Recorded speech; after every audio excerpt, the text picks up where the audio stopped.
सम्राट चौधरी पर एक बड़ा भरोसा एनडीए को दिख रहा है। ये मैसेज नहीं जाए कि नीतीश कुमार हटाए जा रहे हैं और सम्राट चौधरी लाए जा रहे हैं।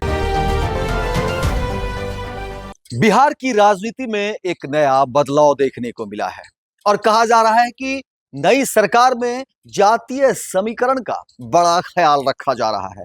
देखिए, आपको बता दें कि बिहार में हमेशा जाति की राजनीति होती रही है और बिहार क्या, देश की राजनीति में भी यही सब चलता रहा है। अंदर खाने क्या कुछ खेल है, क्या कुछ समीकरण है, उस पर भी हम नजर डालेंगे।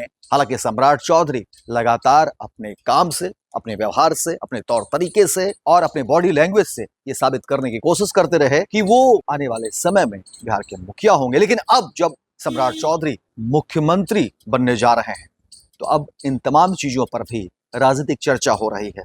जो राजनीतिक विश्लेषक है उनका मानना है कि देखिए, बिहार में किस तरह से जातीय जो समीकरण है उसका ख्याल रखा गया है। आपको बता दें कि देखिए, एनडीए की जो रणनीति है उसकी जो रूपरेखा है उसमें कहा जा रहा है कि लवकुश समीकरण को केंद्र में रखकर जातीय संतुलन साधने का प्रयास किया गया है। भाजपा का यह कदम इसलिए भी महत्वपूर्ण माना जा रहा है क्योंकि लंबे समय तक बिहार की सत्ता में रहे नीतीश कुमार अब मुख्यमंत्री पद छोड़कर राज्यसभा की ओर रुख कर चुके हैं। ऐसे में एनडीए के सामने यह चुनौती थी कि सत्ता परिवर्तन के बावजूद सामाजिक संतुलन और पुराने वोट बैंक को किसी तरह प्रभावित ना होने दिया जाए। और इसी रणनीति के तहत पार्टी ने सम्राट चौधरी को मुख्यमंत्री पद की जिम्मेदारी सौंपी। राजनीतिक विश्लेषकों के अनुसार बिहार में लवकुश समीकरण यानी कुर्मी और कोयरी जातियों का गठजोड़ एनडीए का एक मजबूत आधार रहा। जातिगत जनगणना के आंकड़ों के मुताबिक इनकी कुल आबादी लगभग 7.7% के आसपास है, जिसमें कोयरी करीब 4.2% और कुर्मी लगभग 2.87% है।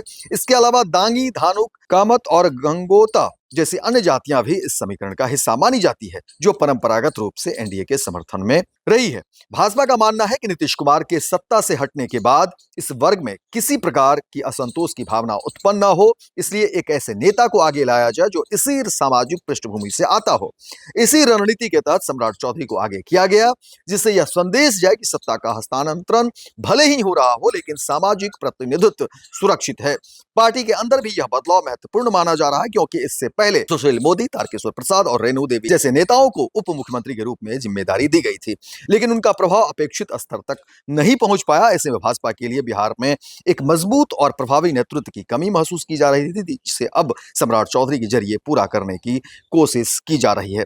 देखिए, आपको बता दें कि शपथ ग्रहण समारोह को लेकर के भी जो पहले कयास लगाए जा रहे थे, कहा जा रहा था कि बड़ा जलसा होगा, बड़े पैमाने पर धूमधाम तरीके से मनाया जाएगा, लेकिन अब उसमें एक तरीके से बदलाव किया गया है और कोशिश यही कि मैसेज देना है, कहीं से कोई अलगाव नहीं हो, कहीं से कोई वैमनस्यता नहीं हो और ये मैसेज नहीं जाए कि नीतीश कुमार हटाए जा रहे हैं और सम्राट चौधरी लाए जा रहे हैं। मैसेज इस तरीके से दिया जाएगा कि देखिए, नीतीश कुमार दिल्ली जा रहे हैं और यहां पर सम्राट चौधरी बिहार को संभालेंगे, यानी परिवार एकजुट है। ये मैसेज देने की कोशिश बीजेपी की है और सम्राट चौधरी पर एक बड़ा भरोसा एनडीए को दिख रहा है। गोल, जहां 28 वर्षों के सफर में 18,000 से भी अधिक छात्रों ने डॉक्टर एवं इंजीनियर बनकर सफलता की ऊंची उड़ान भरे हैं, जहां साधारण छात्र भी बिहार एवं झारखंड टॉपर बनकर बड़ा इतिहास बना रहे हैं।